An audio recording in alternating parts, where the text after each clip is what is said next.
Ladies and gentlemen, boys and girls, children of all ages, on a snowy Sunday night in the Northeast.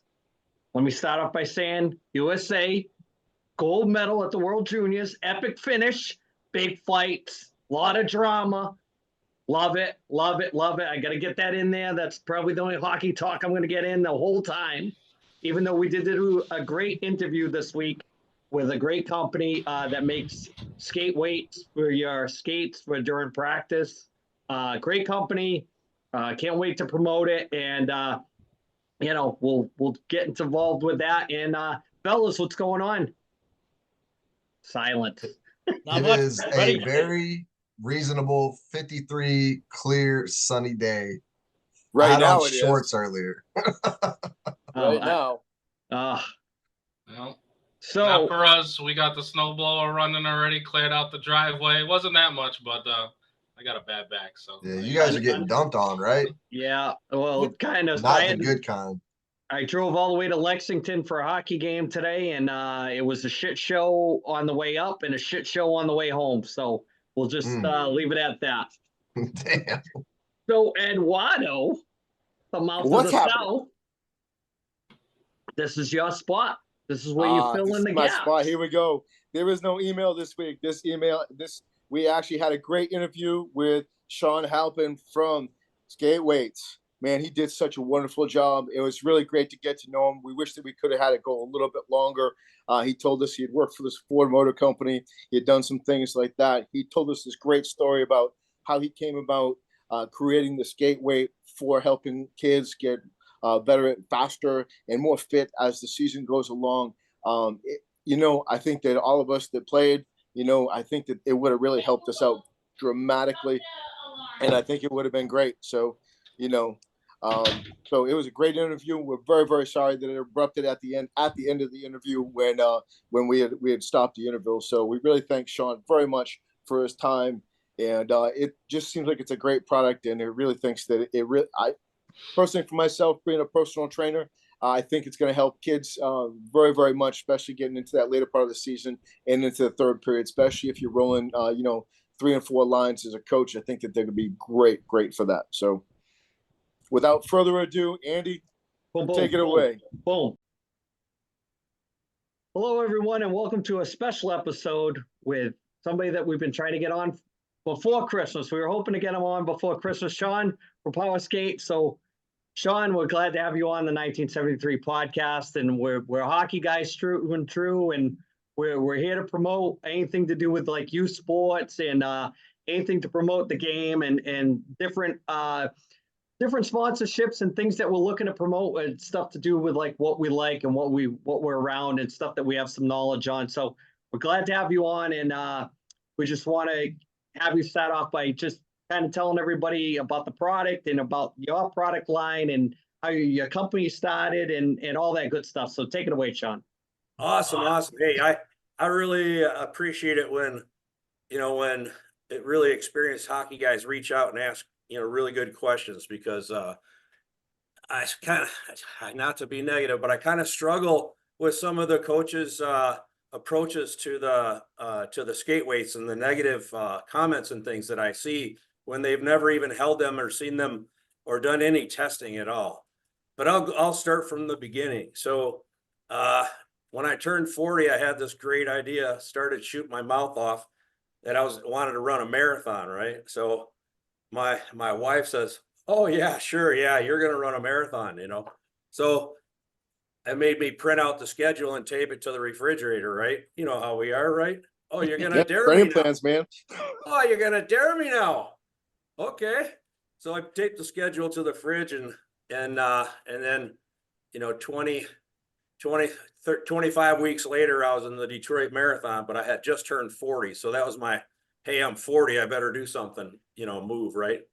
So anyways, I ended up training through the winter time, and I was running in the Fraser rink in Michigan, which is a 3-sheet rink, and the one is called Superior, and the upper deck is like a track. So I'm running around the track for hours, right?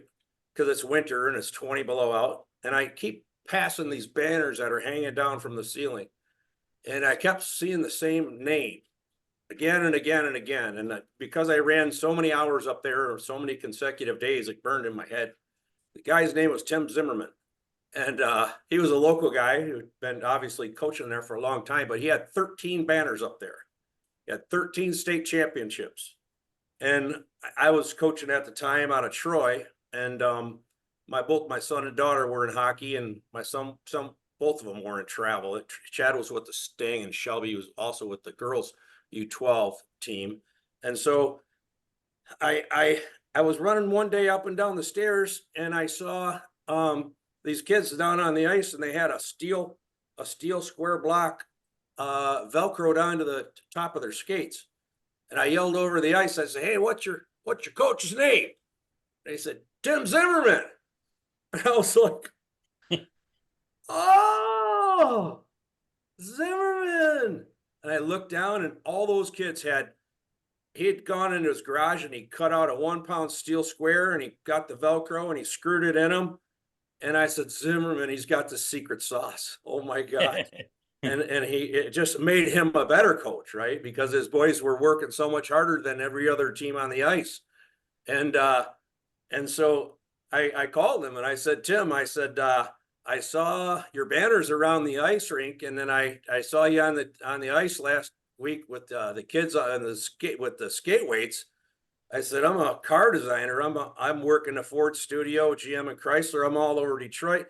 I said, "Let's take that steel block and let's make it look cool. Let's take it, and let's take that Mustang hood scoop and throw it on the top, and we'll reach over here and we'll pull the Mustang hood scoop and throw it down the middle, and then we'll reach over here and we'll grab these features off the Polaris quad, which we have also designed." And we said, let's make this thing look aerodynamic and cool, right? So we took a square block and we made it look, pretty fancy, from what it you can see the Mustang hood scoop in that, Yeah, right down the absolutely. middle, right?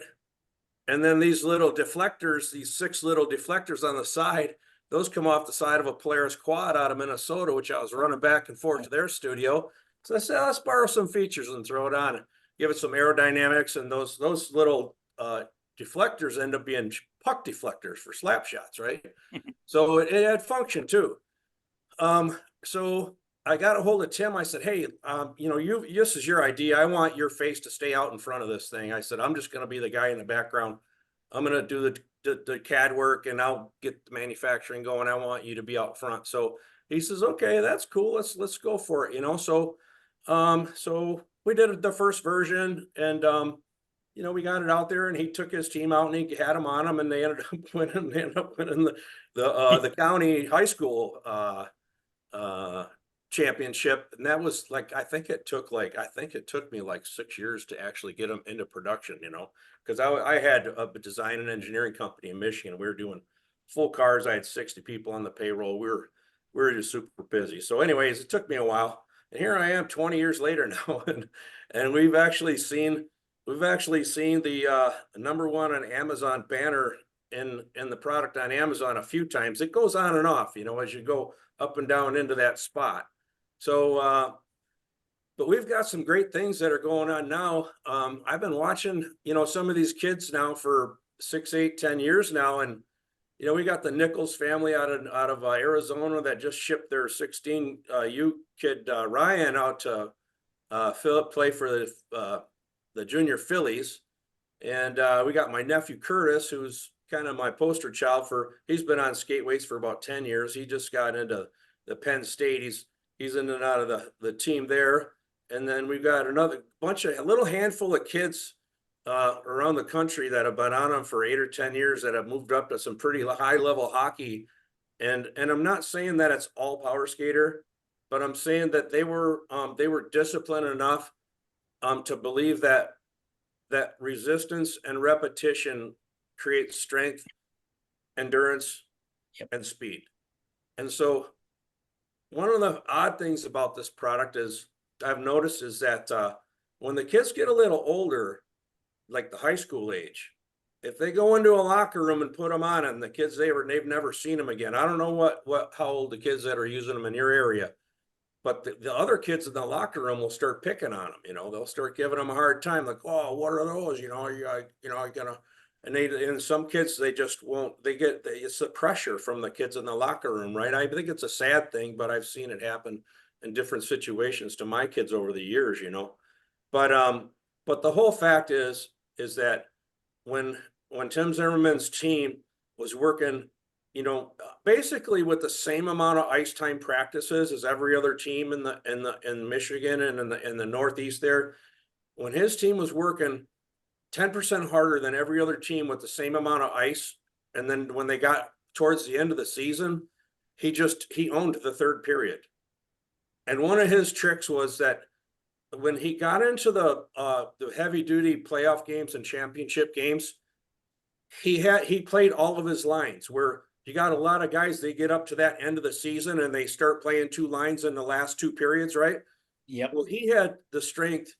The weaker kids on the team in the beginning of the season were now the stronger kids in the end of the season. So he would play all his lines, and he would send his let's say lower scoring lines out to just purely play defense in the last period. He said, I'm going to play every line, and I want my scoring lines to go out and do your job, because this other coach is going to be short shifting his two lines. And then so he would play all four lines, and his two top lines would get an extra rest in between shifts, and they would go out, just destroy, you know, and own the third period, because his two lines that weren't scoring a lot of goals, he would have them go out and just purely focus on defense. All they want you to do is just cause havoc out there, get in their faces, and just play defense. So he had this plan that his stronger goal scoring kids would be the ones who would have the most energy in the last half of the third period, because they were able to rest when the other team is short shift in his bench, right? So those banners started stacking up, and he started to just own that, you know, that area. And then he ended up, by the time my son was in high school in varsity, we combined two high schools. And then my son actually ended up playing for him in his senior year. And then they ended up winning, you know, the conference and the state high school stuff. But it's been fun to watch the product evolve. And really, the cream always comes to the top, right? In every industry and business. And the skate weights are kind of timeless, right? You had Yammer Yager that trained with the 5-pound weight. When he was all the way through his whole professional career, he would wear a vest, and he would wear 5-pound weights on each foot.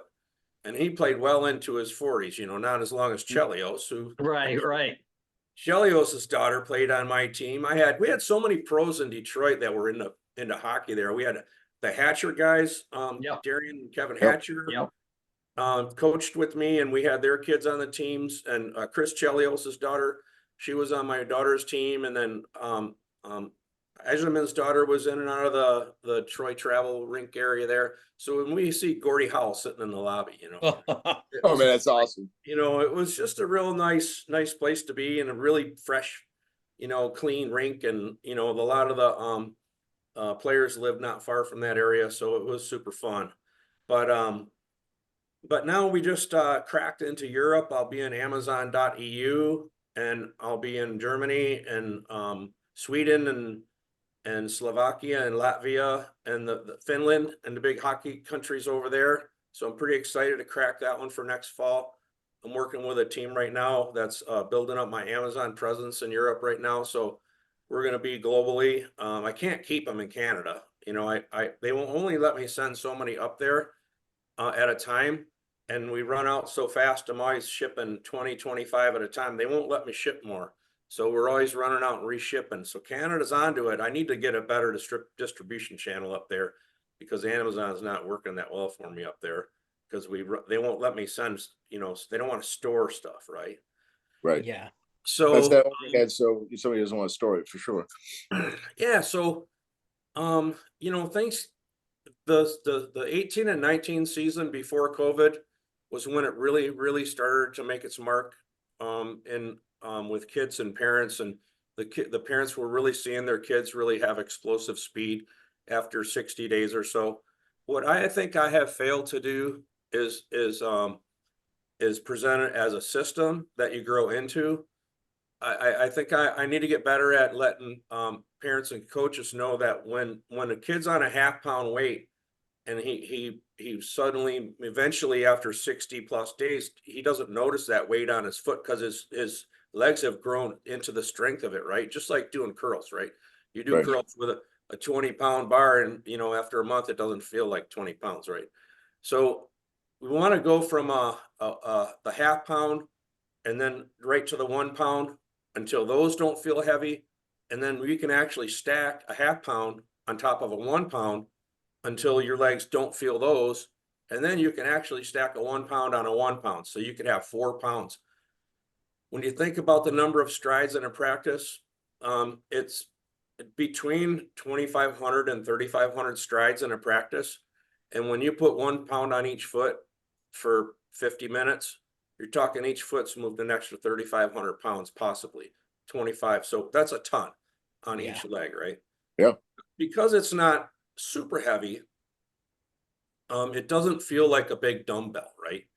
It just feels like there's resistance in the recovery part of the stride. So I get a lot of comments about, it messing with the stride, right?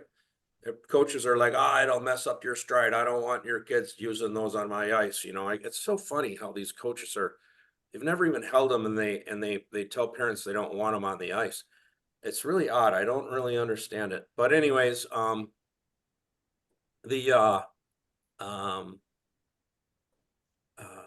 what was I saying there? I just jumped the fence and lost my. Oh, you were talking about coaches being a little resistant towards the kids.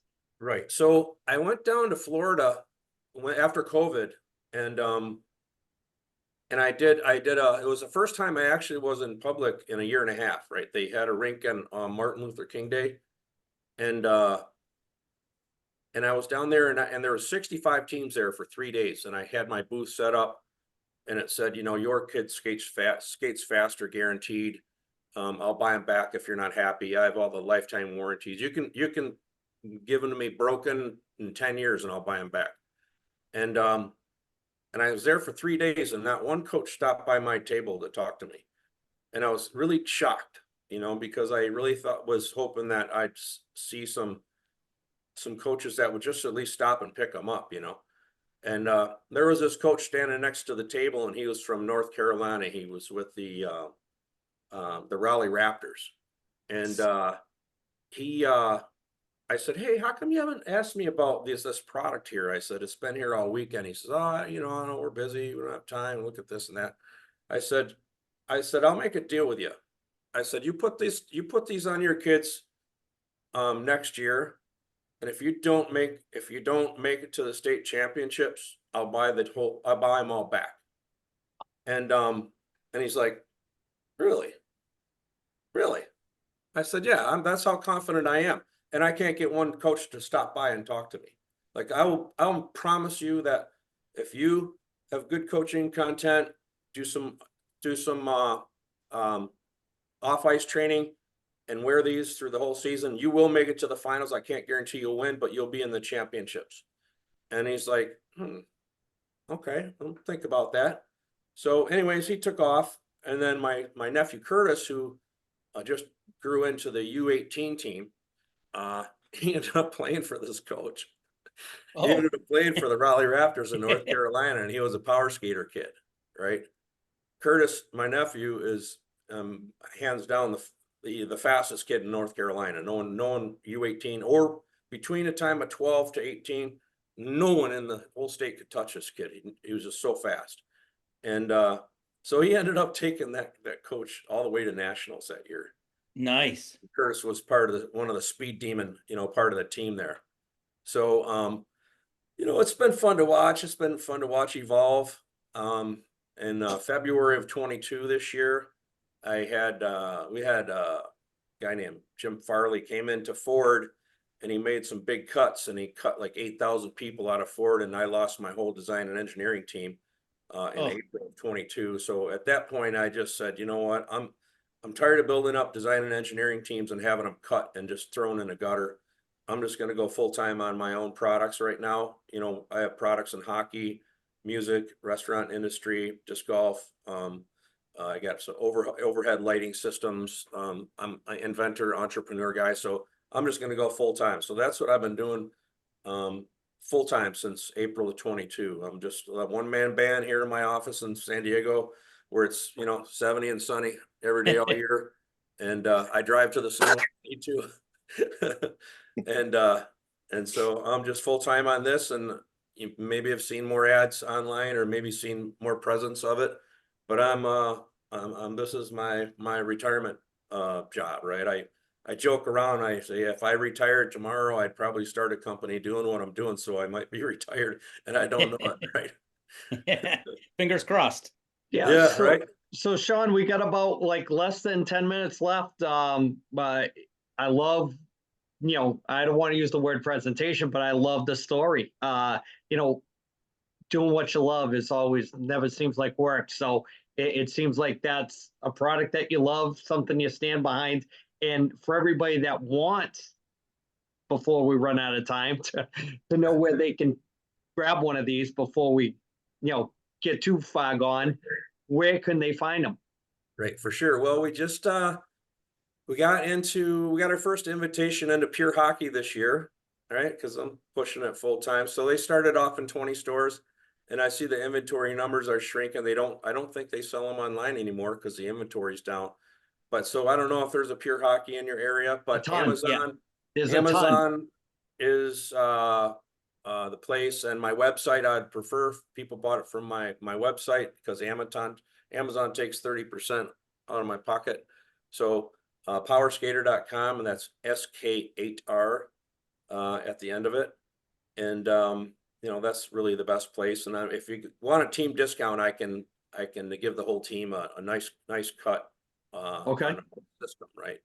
That's So- something that I could probably work on for you with a couple of the teams that I'm involved with coaching. I'll have to reach out on the side about that one.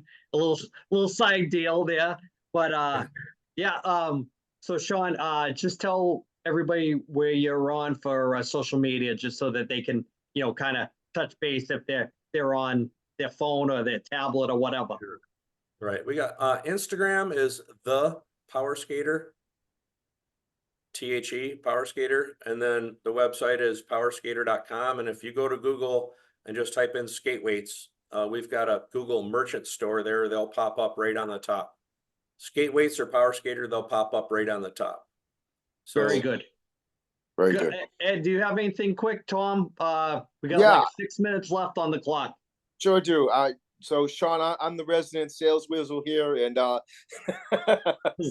I'm going to get you the sales question. It's going to kind of circle back to the reluctance of the coaches, also certified Ironman coach and certified personal trainer too. So is the reluctance on the coaches? Is it because like kind of going back to the old days of football and baseball where they didn't want their guys to get muscle bound? Is that where they get the resistance, or is it just that lack of knowledge? Do you think?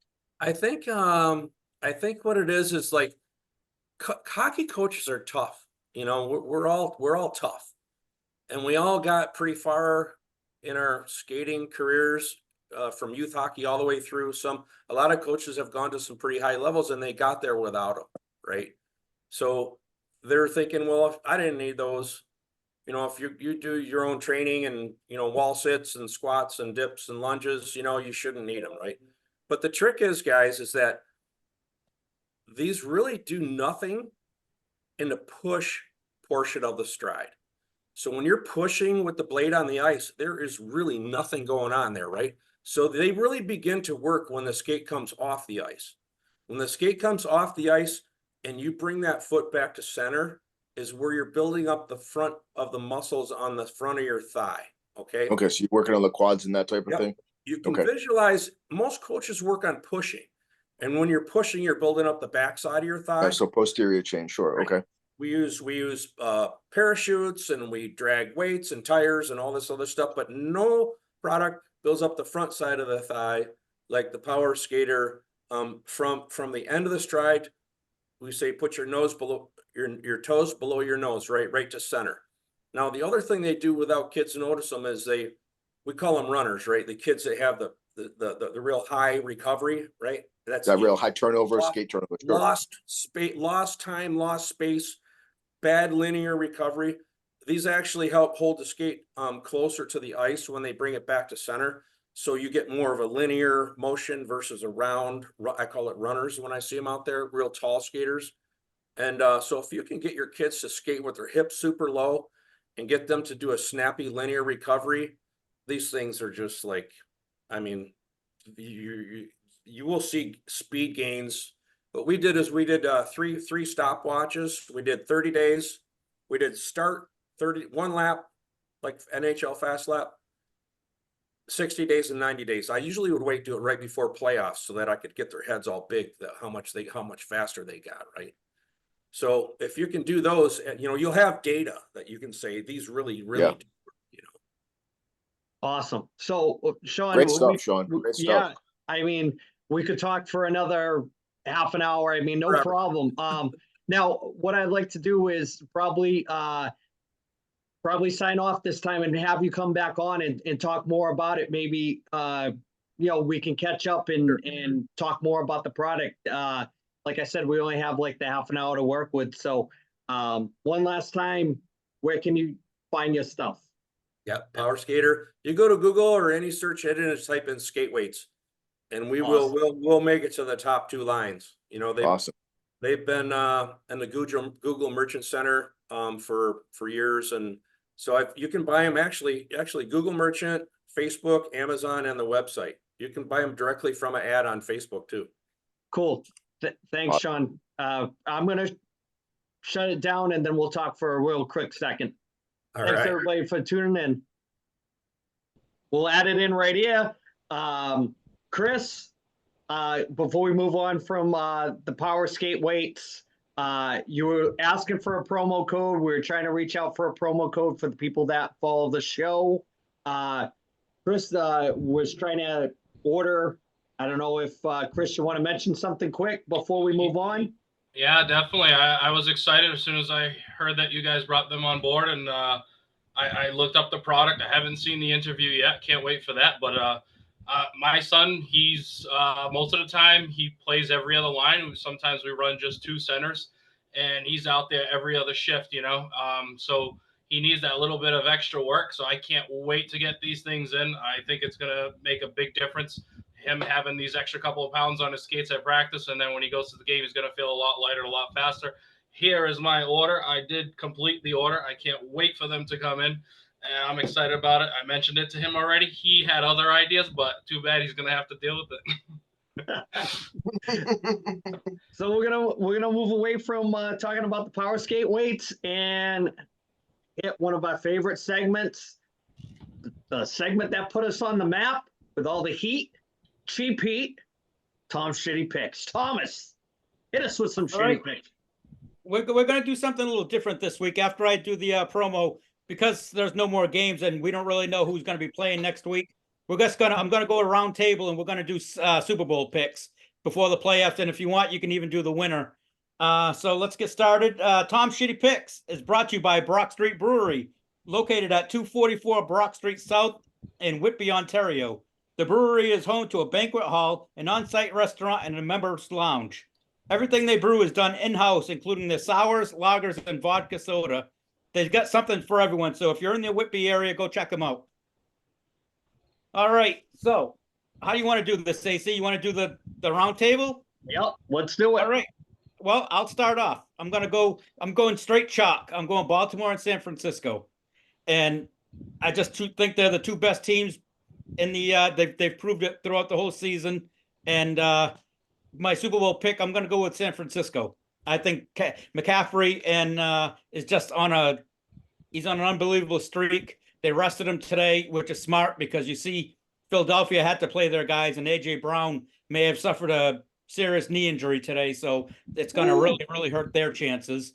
And I just think Dallas, because of their head coach, I think he's like a liability for him right now at this point. So my Super Bowl pick is San Francisco. So I'll go with Chris next. Yeah, I'm with you. Exactly identical. I didn't wear this jersey for nothing today. Throwback Steve Young, of course. No, actually, I got no pants on, just so you know. We'll All keep right. it 100. We didn't need to know that, dude. So yeah, I'm gonna go Baltimore, San Fran, and San Fran will take home that title. Definitely. He's All got right. the belt. AC. Well. Here we go again. We're gonna talk about my inside track. I have no skins in the game. I have nothing other than inside info. I was at the right place at the right time. The fix is in. I'm gonna stick to my guns. I'm gonna be the conspiracy theorist like I like to be with pro sports and tell you this is all rigged. It's all for entertainment. You guys that get all wound up over bullshit, arguing with your buddies that you've been lifelong friends with, you're ruining it. You're ruining it for everybody. It's going to be the Browns and the Lions, and the Browns are going to win the whole thing. You heard it here. Been saying it all the time. If I'm wrong, I don't give a shit, but I know I'm right. Go. Is there a tinfoil hat underneath that hat you're wearing? Where's the tinfoil hat? Yes, I can't go close to a microwave either because I pissed myself and forget who I am. All right, Brad, how about you? Oh, you all want me to say the Cowboys. I know it. So we're struggling against Washington right now. I think the Cowboys will beat Washington. Philly is absolutely getting decimated by New York right now. So I don't think Philly is going to really, I don't think they fix those problems going into next week. I would say the Rams are a dark horse team to watch out for, but not necessarily my Super Bowl pick. As much as I hate to say it, I think San Francisco could go all the way. However, I got some good intel at the Love's travel stop that it could be the Browns versus the Lions. And so I'm sticking with it, guys. I'm calling it right now. All right. Well, who you got winning? Let's go drop the kids off at the Super Bowl, the old Cleveland Browns. Got some pretty good intel from the guy with 3 teeth at the Waffle House. The Browns are going to do it this year. All right. Ed? Man, I'm gonna go a little different. I'm gonna bring one of those teams in, but I'm not gonna bring the other one in. I'm gonna go with Lions versus Baltimore. Who do you have Okay. winning? And I'm gonna go with Baltimore. Tell us why, Ed. Tell us why you're making that prediction. I just think that they're the most complete team, and I think Lamar Jackson. I mean, he's the best quarterback in the league right now. Period. They're definitely poised for a big win, definitely. But he's not Joe Flacco. As well as they're playing, can you imagine if they had Mark Andrews and the running back still there? I mean, still healthy. I mean, granted, Likely has picked up right where Andrews left off, and that kid's a weapon right now for them. Yeah, imagine if Baltimore had Flacco right now. Okay, how about that? All right, AC, there you go. So, same with the football theme, Tom. Do you want to get it all wound up and talk about the Bill Belichick status? All right. Well, rumor has it Jay Glazier's reporting that they're going to have a meeting tomorrow, but it's already been decided that he's leaving. He'll be leaving. So I don't necessarily think it's a good idea that he leaves as coach, but I think at the very least they got to get rid of him as a general manager. And I don't think he'd stay working under somebody else. I think he's at that point in his career where as Bill Parcells said, you want to go grocery shopping for yourself. You don't want anyone else doing the grocery shopping. So what do you think, Ed? Oh man, I don't know, man. You know, the thing about it is that let's see, 648 regular season, 709 in the playoffs. Let's see, won 6 out of the 9 Super Bowls he went to. Do I think that that there's a possibility of a change? Yeah, I do. I really do. However, I just think that, man, who's a better coach? I mean, I agree with you guys as far as the GM position for sure. But the thing about it is that, you know, the thing is that the defense has played great all year long. It's been the offense, and the offense is the problem. Is the cupboard bare? Yeah, of course. And I feel like that the cupboard is bare just due to the fact that when you have the greatest of all time quarterback leave, that creates a vacuum, and that vacuum. And the thing is that they were pretty much doing everything by, personnel groupings and everything like that, not necessarily by just getting great players. And I think that I think Belichick still has an eye for talent for sure. I don't think he's lost his fastball as far as coaching. I do believe that they need somebody to do a little bit of a better job of talent evaluation on the offensive side of the ball. Because the thing about it is that they just aren't cutting it on the offensive side of the ball.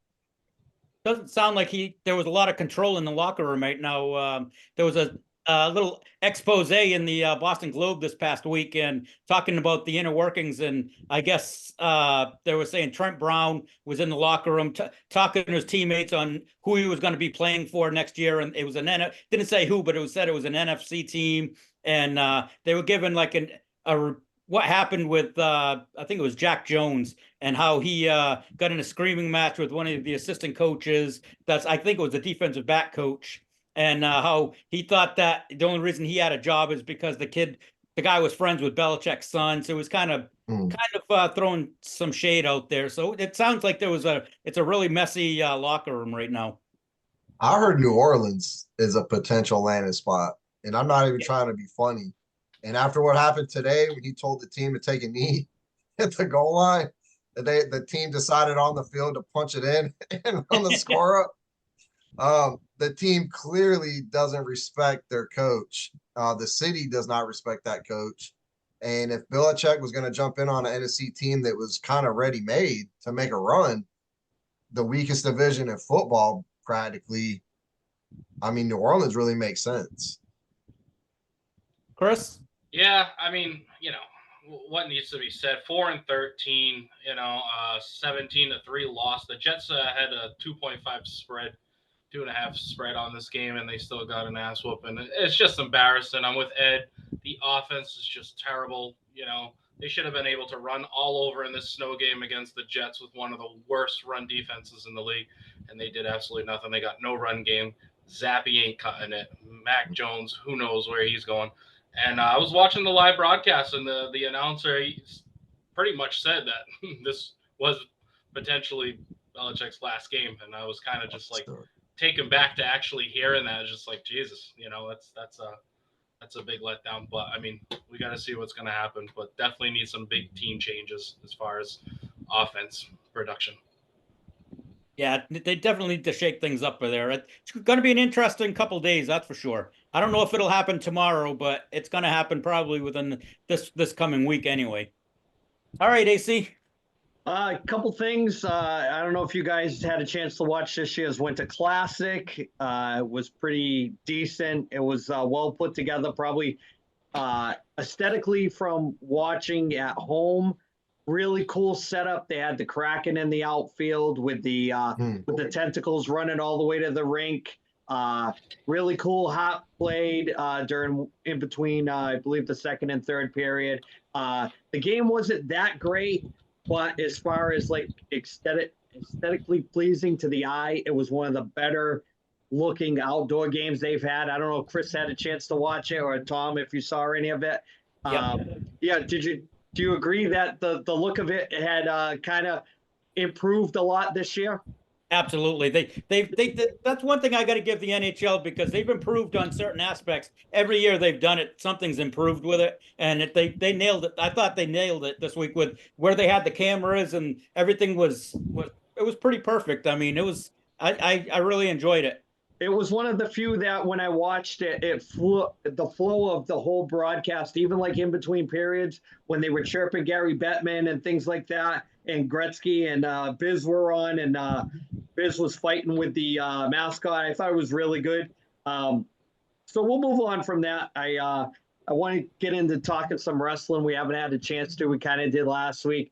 Yep, I know Brad's saying. Brad, thoughts on the build up to the Royal Rumble? What do you think? It's getting spicy, fellas. The Rock came back, absolutely shocked the world. They tried to lead in with Jinder. I don't even know how to say his last Mahal. name. The returning WWE champ. And you can see, so the lead up to it, I was reading all these posts and all these forums, and people were like, oh, it's going to fall flat. This is an AEW bull crap. They're going to take an L, just like AEW. And then when Jinder Mahal, whatever his name is, came out, you can see the whole crowd just like, they just died. Like nobody gave a shit. and I was laying on the floor. I was like, man, this is dumb. I'm about to change the channel. Cue the music, boys. The Rock came out. Well, I ain't jumped up that fast in all my life. My shoes came off. The dog was barking. My wife thought I was having a heart attack. It was incredible. I haven't seen a pop like that in forever. On the back end of that, the XFL and USFL just joined into the United Football League or something. I don't know what they're calling it now. So kind of coincidental, The Rock comes back just in time to promote something, you know, like he does every Fast and Furious movie. But anyway, it was incredible. I don't know what they're doing with all the talent. They got too much. I don't know what they're going to do. I don't know what the storyline is going to be. I don't think you can never have too much talent. That I want to let Chris talk a little bit, but I always think that I could book better than what they're doing. I don't think that there should be two talent rosters.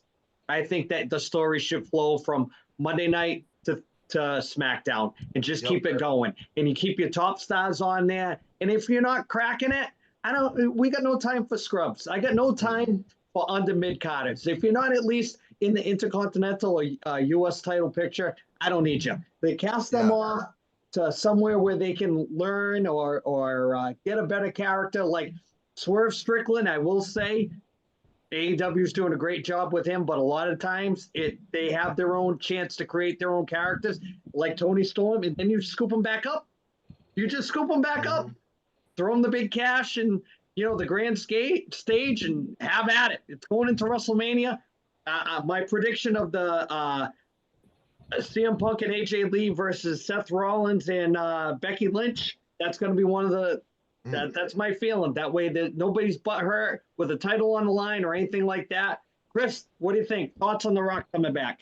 I'm going to have a very unpopular opinion about this one. I was excited.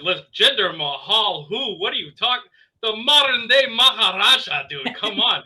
He was one of the greatest heels back in I would say 2015. I love the guy. Seen him live. Just really good heel. Anyway, I was excited for Jinder Mahal. Not excited about the Croc. I mean, I was one of the biggest Rock fans back in the day in the Attitude Era. I don't know if it's his, just his political brainwash or whatever he's into now and just going out there, just another millionaire out there, talking, doing all the talk and brainwashing. Just, he's not good for wrestling anymore. I would love to just see him go back, do your movies, do your rich stuff that you be doing, my man. Wrestling is just not for The Rock right now, and I think he's going to come back. And I mean, I don't know what they're going to have him do or how involved. He's talking about eating at the head of the table. That must mean going after championships. They're definitely going to do something with the bloodline, of course, family. You can already see where it's going. I'm not excited about it, but hey, you don't like it, go tell your mom. I mean, my biggest thing is he dropped the people's elbow and was gassed. And don't forget, he is 50 years old. We forget because we grew up watching him. He's the old man status. No offense, fellas, for y'all, in the room here. But he is 50 years old and was gassed. He barely finished that promo when he said he's gonna sit at the head of the table. But he said he wouldn't come back unless they were gonna do WrestleMania or something huge on pay-per-view to take down Roman Reigns. And I guess this is the direction they're going. My only concern is when I said there's too much talent, is now you have Randy Orton, CM Punk, and AJ Styles back in this fatal four-way at the Royal Rumble. Where does Cody Rhodes fit in? I want Cody Rhodes to win the championship so bad that I'm as big of a Rock fan as I am. Don't interfere with the storyline. Come out, do something, make Roman Reigns lose, something, whatever. Cody Rhodes needs to win it. He's earned it. He should be the top dog in the face of WWE. Pass on, the torch already. I can book this right now. Yes, go. They can have The Rock come in at the Fatal 4-Way, cost Roman Reigns the belt, and have Randy Orton win it. Randy Orton and Cody Rhodes already have that belt built-in thing from being the legacy, and there you go. You can start it right there, and you've got a built-in feud, and have Rhodes win the belt, because you don't know if Orton's body's going to really hold up right now. He's been in pretty rough shape. I mean, he's been gone. Him and Seth Rollins are in pretty rough shape. Yeah. And AC, you would enjoy on Friday night. LA Knight got cut. I don't know if it was planned or not, but there was blood on SmackDown. No, this happened 2 weeks in a row. Oh, and Becky Lynch got kicked in the face by Nia Jax or whatever. Yep. But that wasn't I think it was just, a stiff shot or something like that. But I will take it. I will tell you, go back. Any Pro Wrestling Illustrated, Inside Wrestling, The Wrestler from 1988 back. Anybody that wins a title in an epic way, all gigged up. You look at it, we're not talking WWF. We're not talking WWF. We're talking old school NWA. We're talking the territories. Look at the picture of On when he won that television title the first time. Zip. Look at Dusty when he won the NWA title. Zip. Look at Flair coming out of the cage. I stole another. Zip. Awesome. The finale of Starrcade 83, Flair for the gold, Harley Race, Ric Flair, for Flair's second title reign. The epic. Flair's all gigged up in that, all over the place. Blonde hair, all full of red. That's how it should be. Not unless it's to tell a story. It should be the exclamation point at the end of the story. Here it is. Boom, done. Put the bandage on to the next story. That's how wrestling should be. It should be presented as a sport when it's not presented as a sport, and it's comedy and best friends and I got a hug in the middle of the ring. I have no time for that. But that's my 2 cents. And I'm not the booker, but I should be. What do you think, Ed? Go ahead, Tom. No, I was going to see what Ed thinks. Oh man, I haven't really been watching very much wrestling, but bottom line is that when The Rock's involved, it's a hell of a crowd pop, and that's huge for wrestling. It's huge for the WWE, and the thing is that there's very few people like him, that can get that type of a pop. So I think that the more the merrier, and I think that to agree with Andy's point, it's not supposed to be like let's hold hands and sing Kumbaya in the middle of the ring. Like, let's be entertained and that type of thing. And that's what it's all about. And I think that, these storylines where everybody's trying to be a comedian and stuff like that, it doesn't work. So that's my take. Then you can't appreciate The Rock out there singing his lullabies in the middle of the ring either, right? Classic. I mean, that's classic, man. I mean, that's I classic think, stuff right there. I think if let's do a quick round table. I know we got about 10 minutes left, but this is Rock fan or Stone Cold fan. You got to pick one, and I'm going to start, and I'm going to tell you why. I'm a Stone Cold fan. He's an old school WCW guy. I loved him when he was Stunning Steve. I know, like in the Von Erichs, people are going to go the sexy route and say they were fans back. I was a Stunning Steve Austin fan, Dangerous Alliance, Hollywood Blondes. Love that guy. Not a big fan of the Ringmaster. When he became Stone Cold, loved him even more. So I was always the Stone Cold guy. So I'll take Stone Cold over The Rock. Chris. Yeah, all day. I mean, I got into wrestling because of Stone Cold Steve Austin, literally. Like I think we were talking about in text message a couple of days ago when our TVs are all scrambled with the green and yellows and whatever. I was watching that WrestleMania when he grabbed Shawn Michaels' super kick, spun him around, and hit him with the stunner, and that's how I was watching it because my parents weren't buying me no pay-per-view, that's for sure. So, Stone Cold all day, one of the most professional people in the business. He took it very seriously. And I'm not saying The Rock is too, he's up there. I'll give him some shit. But, of course, The Rock is, great. But Stone Cold definitely takes it for me. Thomas.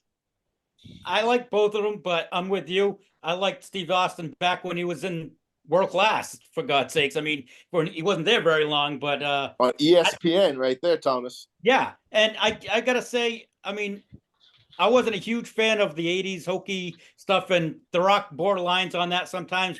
He's funny, don't get me wrong, but that's one of the reasons why I go with Stone Cold. Ed? I'm just gonna go against you guys just because it's gonna be more entertaining. I'm gonna go with The Rock. I mean, look, I love them both. They really came for the Attitude Era. I mean, both of those guys when they came out to the crowd, there was such a great pop. The storylines, the way that they worked with each other, it really was great. If you really ever want to see it was just purely entertaining. For me, I just like The Rock a little bit better, just by a hair, just because I love the way he talked on the mic. And I mean, he was talking smack to people, and it was funny. If you enjoy people that talk smack, I mean, you can't go against either one of them in the ring. Both of them are great in the ring. the personas that they both carried. I mean, they both transcended everything. Pretty much in that era. I mean, they made it on mainstream, and they made it on regular television because of what they did in wrestling. So they really both were great. I'm just gonna go with The Rock just by a hair. That's it. Well, to end it, we're gonna go with Bugsy McGrath down at the bottom. Man, y'all know who I'm about to say. And I love both these guys. Like Ed said, the Attitude Era was built on the backs of The Rock and Stone Cold. I think they both have great finishers. They both had that pop, that entrance music when they came out. I think the Stone Cold was better at like kind of using props, like where he's spraying people down with a beer truck, or running somebody over in a monster truck, or doing something redneck and crazy. And people just like the working class identify with that. I think The Rock wins it because The Rock comes out and there will never be another wrestler in the world who is as good on the mic as The Rock. That dude can get the crowd riled up, the insults, the lullabies. I remember watching something there. I think it was like Monday Night Raw, close to Thanksgiving. He started talking about people eating pie. He went on this 10, 15-minute tangent about eating poontang pie on national television, crying out loud, which is code word for, you know what I'm saying? But like, I couldn't believe as a 15-year-old kid, I was like, what am I hearing right now? Right. Plus the movies. And I mean, if I watch a movie and The Rock does a rock bottom in a movie, I'm like, this is even better. Now, this movie just moved in my top 10 list for no reason other than The Rock doing a rock bottom. Which he does rock bottom Jason Statham in one of the Fast movies. So in case you're wondering, that's out there. But I'm diehard Rock fan, always will be. Dude's a living legend. He got a little weird with the Hawaii thing. Like, I'm not gonna lie. Asking for money, and I'm like, dude, you're a billionaire. Like, I could solve this problem right now. Pay the people their money. Biden comes in with $700 a month, and The Rock's like, yeah, donate to my 1-800 number. No, you're a millionaire. Right. Why don't you just pay it? You're from Hawaii, crying out loud. Call the hotline. Yeah, but like, still, who All can right. compete with The Rock in those mic skills, man? Dude's a legend. Should we code up Bleeka, and Quahog, or we're gonna? Yeah, I Yeah, think I so. think so. Ed, All you gotta about work on that. Ed, you gotta work on that. You gotta call the legal department after I this. know, jeez Louise, man. I mean, I wear so many hats, Sorry, Pick up guys. the bat phone, don't you know? Brad, you gotta cut it out, man. You're killing me, I'm man. drinking 115 proof Dude, it's- tonight, fellas. Dude, it's Tom. $500 an hour for the law firm. Cut it Speaking out. of guys that like wrestling, our buddy Roger want to do the lead-in for the album of the week. All righty. All right. This week's album of the week is brought to you by Purchase Street Records, located at 53 Pope's Island, Unit 2, New Bedford, Mass. They have something for everyone, but they especially have a great selection of metal and rock records, CDs, tapes, and memorabilia. They also buy records, CDs, and memorabilia. Purchase Street Records is Southern New England's largest independent record store.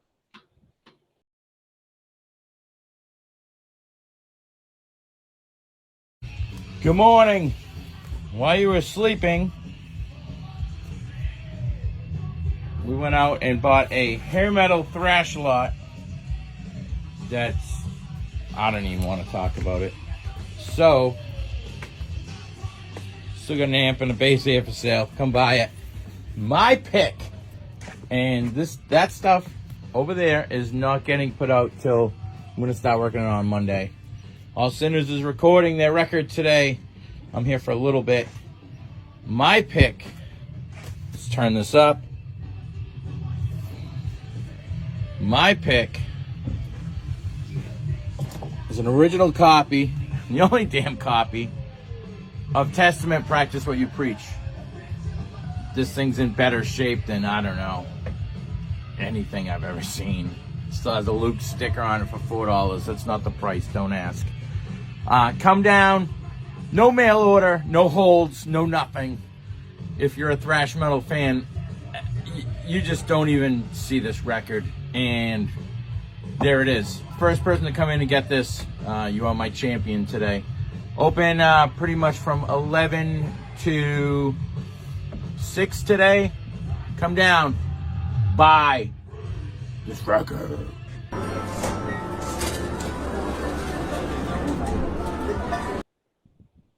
So about 4 minutes left. We're gonna go around real quick. Tell me a winner of the Royal Rumble. I'm going to pick first. I'm going to say Cody Rhodes. Chris. Oh man. Jesus. No, It's not going to be CM Top. it's not going to be him. Even though I'd like to see it, but yeah, I would like to see Cody Rhodes, I guess, next. Okay, Tom. I'm going to go a little bit different. I think they're not going to give you what you want just yet. They're going to build it. I'm going to go with Drew McIntyre. Okay, Ed. Well, I'm going to go with just like the good, the bad, and the ugly, unknown. But I'm going to go with Cody Rhodes just because that sounds logical. Okay, all right. The guy with the headset on. Let's go, Brad. Look, I love the McIntyre pick, by the way, Tom, because him taking his heel turn and how personal they made his journey, made me an even bigger fan of McIntyre. How many back-to-back Royal Rumble winners have there been? Because Cody Rhodes won it last year. Yep. How many have won back-to-back? Oh, I think just Stone Cold, right? Maybe. Not sure. That's a statistic I'm gonna look into. But even with as rare as that is, I can't not pick Cody Rhodes to win it again. Like the man deserves a shot. All right. Well, there you have it. So I think with that being said, I think we should wrap this Wrap it up. episode up. All right, fellas. Goonguard.com, Goonguard. Don't forget the discount code, What's the discount code, Ed? 1973. You sure? As far as I know. Okay. I didn't get a memo if it wasn't. You can't give a company a plug without giving them the full details. What is it? 1973. Okay. So, fellas, we're going to wrap up this episode, and we're getting closer to 50 and big things on the horizon. Me and Eduardo are going to work on some more interviews once we get the longer episodes going, and we'll check out our episode this week. And we appreciate everybody, and happy Kwanzaa. See ya. Later.